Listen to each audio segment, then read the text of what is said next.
Good morning.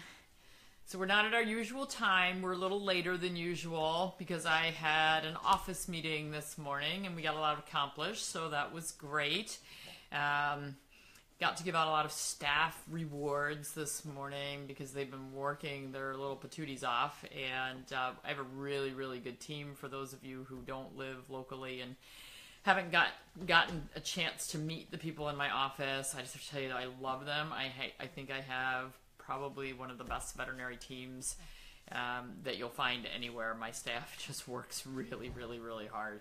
And hey, you finally made it live. Well, you were here earlier. I can't win. For those of you on the West Coast, it's probably a little better, but it's still early in the morning for you. It seems like it's mid-afternoon for me. I got up at 2 this morning, so my day's almost over.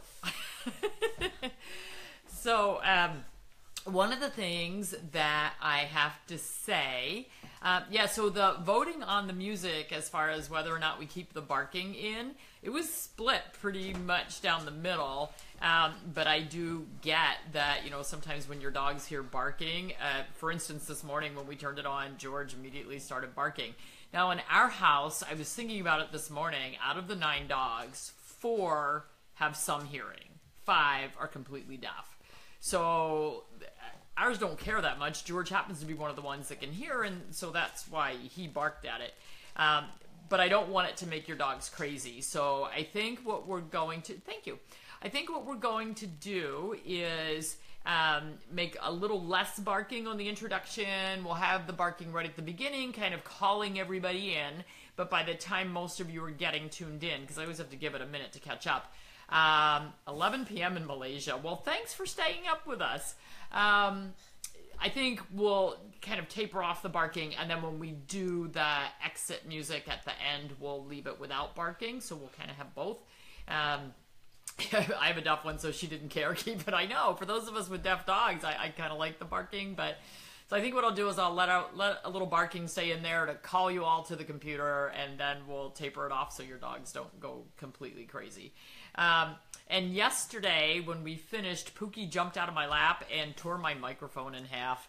So I now have this. So we're using a different mic, and Hugh has ordered another of the lavalier mics. So it should be here today, but, technical glitches as usual. So I have to say, our talk yesterday obviously was needed, and it caused a big stir because flower essences are flying out of my office, and we have a huge order coming in, but probably won't be here till Monday. So it also made me realize how many people deal with behavior issues with their dogs. And I will tell you, it's probably the #1 reason why dogs are dropped off at shelters and why people abandon their pets. Because they don't do the training, or the dog comes with issues already and you can't figure out how to solve them. And it's a big, big, big problem. I think that if we could solve behavior problems a little more easily for people, a lot more pets would stay in their homes and not be rehomed or abandoned or sent to the shelter and euthanized. So, Puka, you're actually sleeping this morning. Is this the middle of your nap time? So I'm happy that a lot of you ordered the flower essences and that you're willing to give it a try for some behavior modification for your pets. And I hope that they work for you. And if they're not working to the effect that you want them to. It may mean that there needs to be a tweak, maybe a second one added or a different one chosen. And I thought today we would talk about other things that can play into the behavior that you might need to think about modifying. And the biggest one is diet. Diet is huge. Yeah, that's somebody just brought up a good point. One of the things is when dogs and cats are in shelters, the behavior that you see from them in that situation may not be their true personality. Probably is not their true personality. So, oh God, probably about 3 years ago, we were called by one of the local shelters in the next county down because they had a little Blenheim Cavalier male. And one of the people on the board at the shelter is one of my clients, and so she knew that we adopt Cavaliers and work with Cavalier Rescue, and she called me and she said, you have got to come get this dog. This dog is just so scared. They were way overcrowded, and they had this huge run, and they had probably 6 or 8 dogs in there. And they were all big dogs, and then they had this poor little Cavalier. He was about Pookie size. And so he was just crouched in the back of the run, barking, snapping, biting at anyone who tried to get near him. So, here I am. I'm thinking, okay, well, every Cavalier, every dog, but in our world, every Cavalier deserves a chance, and that's not their normal personality. So this poor little guy, he just needs to get rescued, and then he'll come around. So, poor Hugh, I was in the middle of office hours, so, hey, honey, can you drive down to the shelter and go pick up this little dog? And, oh, yeah, because he'll do anything for them, too. So he drives down to the shelter, and when he arrives back, he gets out of the car, and he comes in, and he's got the dog on the end of the leash like this, and he hands over the leash to me and says, okay, he bit me putting him into the car. I'm not sure I'm going to like this dog because he doesn't like me. And the poor little thing, he was just cowering and he was so afraid. And so one of my technicians came out into the waiting room. There was nobody else there. She sat down on the floor, and this little dog walked over, crawled into her lap, curled up, and started kissing her. And he was just petrified. That was not his normal personality to be a biter. Once he got over his fear, and he was really afraid of Hugh, and that was really what his problem was. He was really afraid of men. But once he came to live with us and we started working with him, he ended up being just the sweetest little guy. And he got adopted down in Maryland. It lives at the beach and runs up and down the beach all the time. And he was adopted by a couple about our age. I almost said an older couple, but it's a couple our age, and I'm not old. I don't know about Hugh, but I'm not old. So, but it was the man who actually came to look at the dog and to pick him up, and he was awesome. He was great, and the dog never had a problem after that. So when you see dogs in shelter situations, and unfortunately dogs like that, they get put to sleep because they're labeled as aggressive. He wasn't aggressive. He was scared out of his mind. He had been picked up on a city street as a stray. And that kind of amazes me that Cavaliers are running down the city street as a stray. But anyway, but it does, say to me that there are a lot of pets with behavior issues, and we're not all dog trainers. We don't all know how to fix problems and how to solve problems. So I'm not a dog trainer. I don't like to work with really aggressive dogs. Fearful dogs, I'm pretty willing to get down on the floor and wait for them to come to me and not stare them down and to, try to bribe them with treats. But not all dogs are bribable. Not all dogs are food motivated. And if they're scared enough, they're not going to come over to you to get a treat. They're in my office. They're cowering under the bench behind their owner's legs, and I'll be darned if I'm going to reach under there. It's never going to happen because that's just a sure way to get me killed and them more scared. But bribing them with food if they'll come out for that, and they won't always do that. So we have little tricks that we use, but you always want to try to keep things as positive as possible. And try to find a trainer who has the same belief system that you do. There's a trainer in our area who is very aggressive with dogs, and his way of dealing with aggressive dogs is to hang them by their choke collar, and I think that that's a horrible way to train dogs. And I don't believe in punishment training. Hi, Dave. So It's really all about positive reinforcement. For the person asking about curbing obsessive barking, I know that Tanya Wilhelm, Raising Your Pets Naturally, I think is her website now, and her Facebook page. She has some good videos and blogs on the obsessive barking. So, yeah, oh my God, he's nuts. Yeah, he is. And he wonders why he keeps going bankrupt and can't get clients. I don't know. Anyway, so, I'm also not someone who thinks that all training should be done with food motivation, because there's going to be times when you need your dog to come now and you may not have food in your hand. So, I'm a believer in praise, and, there's a lot of different ways to train animals. So you need to find someone that can work with you and has your same belief systems as far as how you want to work with your dogs. So, hi, Marita. So when we look at Chinese medicine theory, we can see that each pet has a personality that they're basically born with. So when we look at fire dogs, that's Charlie. He's a redhead. He's a fire dog. He's very vocal. Those redheads, so think of Irish setters. They're bouncy. They're outgoing. Oh my God, they're the life of the party. If you go to a party, the redhead's going to be standing there with a lampshade on their head telling jokes. That's the redheads. That's the fire dogs.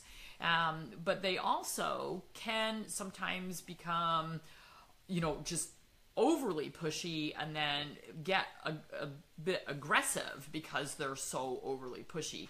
But if you know that about them, then you can then modify their diet, modify their activities, know which seasons of the year they're going to be having more trouble. So a fire dog, if they are in that pushy, overly aggressive, just always pushing everybody to the limit, those are the guys at the dog park who don't know when to back down. They're like, play with me, play with me, play with me, play with me, play with me, until the other dog says, I'm just going to eat you. And then they'll fight back. So those dogs generally tend to be hot. When we talk about the yin and yang, we've got to cool them down. Those guys do great on a fish-based diet. Cool them, calm them. We can change their personality with that. Wood personality dogs tend to be the brown guys, but not necessarily. That's the season of spring and wood, ruled by the liver. Wood personality dogs, life's pretty good. Life's pretty good. Don't push me. Oh, wait a minute. Okay, I'll put up with that. God darn it, you piss me off. I'm coming after you. That's the wood personality. Sorry, I swore. I shouldn't do that. Those are the dogs that they're cool as long as it's going their way. And if it's not going their way, they're going to tell you about it. Those guys are prone to liver qi stagnation. So they get all this pent-up energy right here. And then when things aren't going their way, this is me, I'm a wood personality, things don't go my way, I erupt. I will scream and yell and jump up and down and make everybody around me miserable. Sorry, honey. He's usually the brunt of it. Although I've seen his wood personality coming out in the last couple of weeks on a couple of projects he's working on. So the wood personalities, we need to calm and soothe the liver. We need to drain the liver. And we need to feed things that the liver is going to like. So dark leafy greens, sardines, eggs, those feed the liver blood, but then we have to move the blood. So we need to, what'd you say? Vodka. Oh, vodka. Yeah. Vodka's actually bad for my liver qi. But it calms too. Anyway, so we don't feed vodka to your dogs. He was over there whispering things and making me laugh. So to drain the liver and to move that liver qi, that stagnated qi, we need to do things like turnips, radishes, carrots. Those resolve stagnation. Those get things moving. Your Rosie's listening and ears perked. She's a blood on. Well, she can hear. So, with those dogs that have that wood personality, a lot of border collies are that way. It's all good. It's not all good. So we need to soothe and calm those guys. So we want to drain. Dandelion green is phenomenal for those guys. So the water personality dogs, they might be gray or white. I'm trying to think. Weimaraners, some of the blue dogs, blue pit bulls, I see it sometimes. Add cranberry to the vodka, all's good. Yeah, we'll treat the bladder too. So The water dogs are the fearful personality. These are the guys that are hiding under the bench. They're cowering in the corner. And so we need to strengthen their water element. We're going to feed them eggs. We're going to feed them sardines.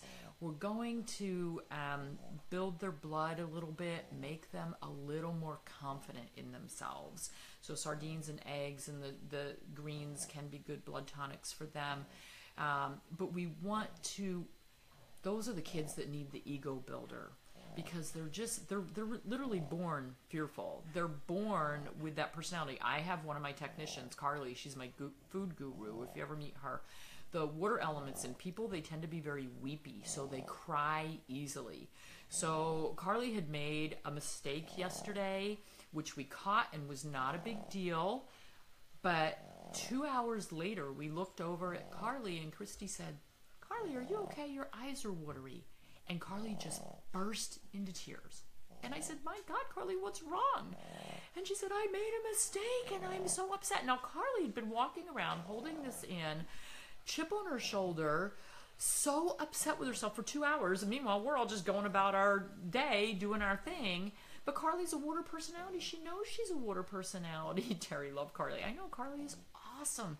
But, you know, she burst into tears and she said, "I just need to be a greeter at Walmart. I can't do this. I made a mistake." And I said, "Carly, nothing happened. It was okay. You know, that's why we're a team and we all look out for each other and we work as a team." And but those are the water personalities. So if your dog's a water personality, they're going to be fearful, but if they could cry, they would cry because they're afraid of things and they're afraid of making mistakes. And so some of their timidness is they're afraid of doing something wrong. So that might be a new dog that comes to your house and you've adopted them and they're very fearful. And so they were never allowed on the furniture at their old house.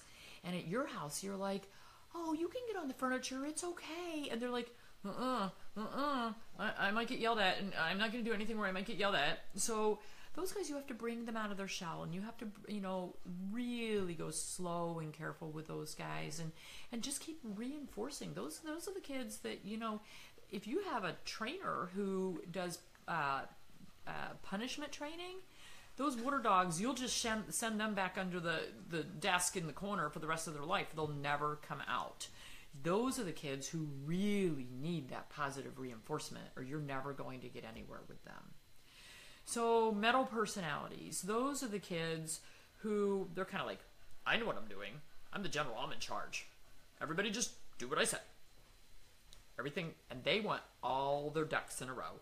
They, a metal personality, they're the 1 kibble, 2 kibble person. If you've watched how I talked about a video, one of my old ones, where a guy, literally, I told him to feed 25% more, and he said, "Well, I'm feeding 17 kibble. How many more would that be?" And I had to do the math for him and say that would be 4 more pieces of kibble, and I can't believe you count the pieces of kibble that you feed your dog every day. So, but those are the people that really, like, you know, when I tell you, "Oh, add a little bit of this to the diet," you're going to say, "No, I need to know exactly how many almonds that would be, how many ounces of fish, how many grams would that be." You're the people who have to have everything very, very exact. You're the people who cook with the recipe and you measure everything exactly.